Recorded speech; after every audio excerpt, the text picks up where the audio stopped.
Alright, cool. Yeah, live already.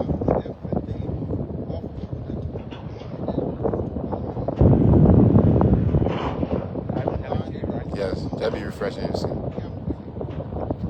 Folks, good afternoon and thanks for joining us briefly. So yes, we're here already at the freeport of Monrovia, and what you're looking at is the vessel bringing to Liberia over 130 some more pieces of earth-moving equipment that are part of the 285 yellow machines that are being procured by the government of Liberia to improve infrastructure across the country, most precisely road construction and maintenance. Amongst these equipment, from where I stand currently, I'm not only looking at yellow machines, of course, but I'm also seeing amongst them, I'm seeing trucks. I'm seeing trucks amongst the machines. I'm seeing excavators, you know, and you can name the rest. And so we've been informed by the authorities here at the freeport of Monrovia that over 137 of them, or over 130 plus more of them, are arriving on board the SJ Singapore vessel here at the freeport of Monrovia.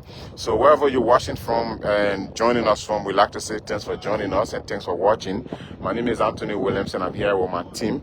There are more details being provided by the authorities here at the freeport, so I'm going to go there, see if we can talk to them briefly. Stick and stay with us.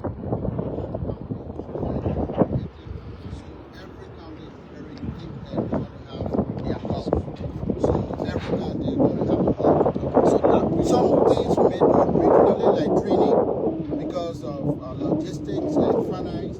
We may train in terms of county. Each county will have their mission.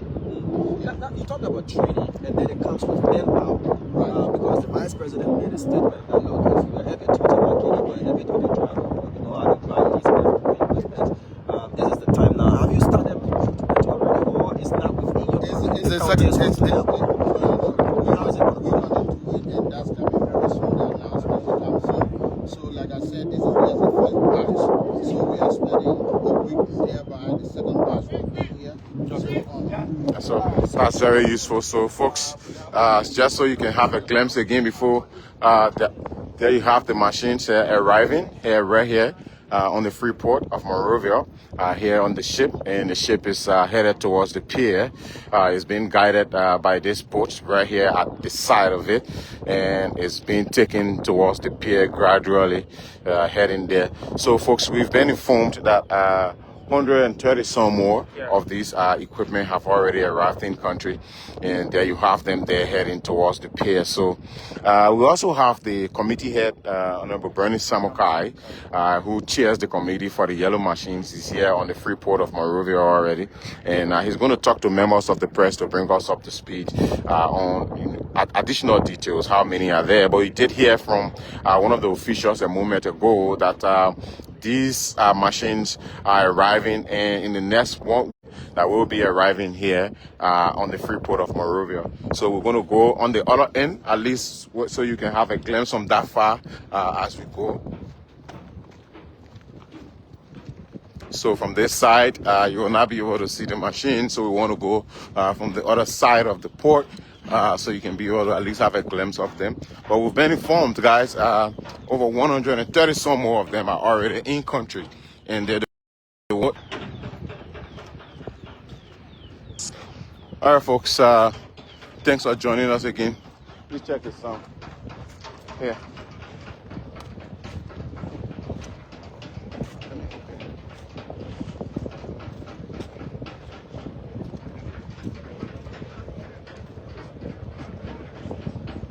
See the caption already? Yeah.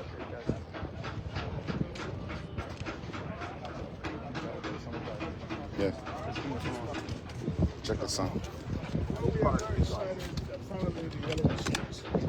Have arrived in the country, and we're about to begin the offloading of those machines using technicians to do that. We have about 137 pieces of variety of equipment on board the vessel. And I definitely think that this is what the library So 130 pieces. 137. 37. Yes, that includes the earth moving equipment, it includes the supporting equipment, and it includes dump trucks, including a little bit of pickups that are over there as well. So we're going to have all of those equipment. There'll be a second load that will be coming, and there'll be a third load, and the final load that will be coming in. Okay. So indeed, the yellow machines are back in Liberia now. What does this mean? There were those who said this was all audio talk, audio machines, that they were never going to be in Liberia. And you, as the former Minister of National Defense, put in charge of managing these equipment as well. What does this mean, not just for you, but for Liberia? It is evidence of the government intentions. We hope that those who doubted the machines are going to be here, and they were paper machines, can now see the evidence here at the freeport of Monrovia, that indeed the yellow machines have begun to arrive in Liberia with the first consignment of 137 pieces. It'll be a second consignment, it'll be a third consignment. These things are intended, like the President said, to ensure that we have access to all of the basic things in our villages and towns and hospitals. Access to hospitals, access to roads, access to farm to market roads, giving access in communities and towns and villages that are not connected in the country. If you went to Lofa, you went to Bakoli, you went to Nima, you went to Granger, you went to Maryland, you went to Granville, literally everywhere the President wanted this country to be connected.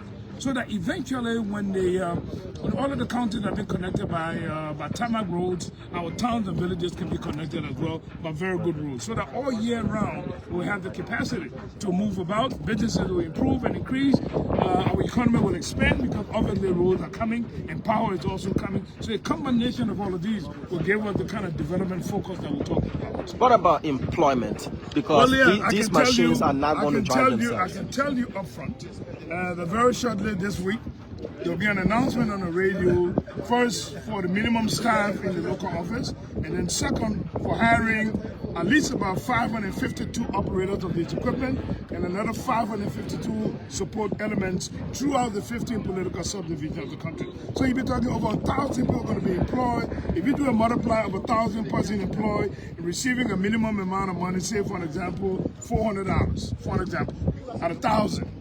You're talking about 400,000 on a monthly basis in which disposable income can be used to spread. That is what we're talking about. We're talking about growth. It is employment so the local people can have the capacity to take care of themselves. Employment to make sure that the issue of poverty can be addressed. Employment so that people can be able to take care of their family and provide the basic needs that are there. So these machines are not only machines to clear the road, but to provide employment opportunities as well. And sir, as they have arrived in country already, the first batch already in country, they will be stored across the country once they are shared, per the discretion. They're not white elephants. Okay. These are serious operational machines, and the government intends to invest in the maintenance, in the rigorous maintenance program that is being developed to make sure that these machines are used efficiently and effectively. When the machine arrives, we'll wait until all of the equipment arrives. They'll get assembled, get tested. By then, we'd have employed over 500 drivers, operators of these equipment, and then at the same time, we have developed some hubs, and those hubs will include a tank farm where we'll be dispensing petroleum from. There'll be a maintenance location in all of the different political subdivisions. As a matter of fact, there are going to be 19 hubs. Okay. We have 15 counters, and 4 of those counters will have double machine set. Okay. One set is 19 pieces. So 4 of those counters will have 38. And that includes Nimba, Bong, Grand Bassa, and Lofa. They will have 2 sets each. Then all of the other counters will have 1 set each. And that 1 set is basically adequate to support the Ministry of Public Works in the work that they're doing. And so I think this is very important for our country, that we need to invest in the operation of these machines, and at the same time to invest in the maintenance of the machines. Because if we just pack the machines, which the government has no intention to, can get itself in readiness until the other 2 batches of equipment arrive. But once all of them are in the country, before then would have employed individuals who are supposed to operate and maintain these equipment, and then also would have been, in some respect, tank farm in a different political subdivision. Tank farm simply means where you put the fuel. And then of course, then at the same time, a little bit of maintenance hub. The entire hub may not be fully done in this particular solution. For example, Riversense. Riversense has about 19 pieces, they order flat 19 pieces. Maryland, the same thing, 19. Nimba, the same thing. Bapolo, the same thing. Cape Town. So all of the equipment are clearly identified where they're supposed to be. You cannot take a Maryland machine and carry the signer. No, it is for Maryland use.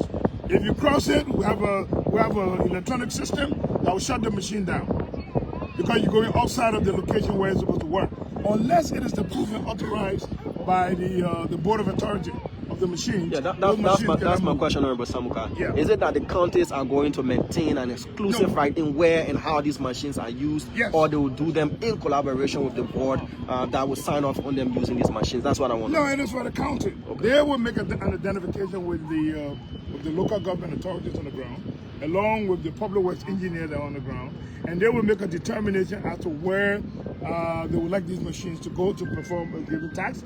Public works will be the one to do the design and articulation of the way in which the road will be done, and we will issue the orders for the machine to move. And we will maintain those machines. It is our responsibility to make sure. Our responsibility is not, let me repeat, is not to tell you in your county where the machine is to go. Okay. It is your responsibility in the county leadership. When I say leadership, I mean everybody who is important, whether it's the superintendent, whether it's the district representative, whether it's the senator, whether it's the town chief, paramount chief, all of the locals who are part of the administration in the given county will be the one to make the determination, and they will sign a resolution, meaning they are in full agreement. And then it will come to us, and we will get the authorization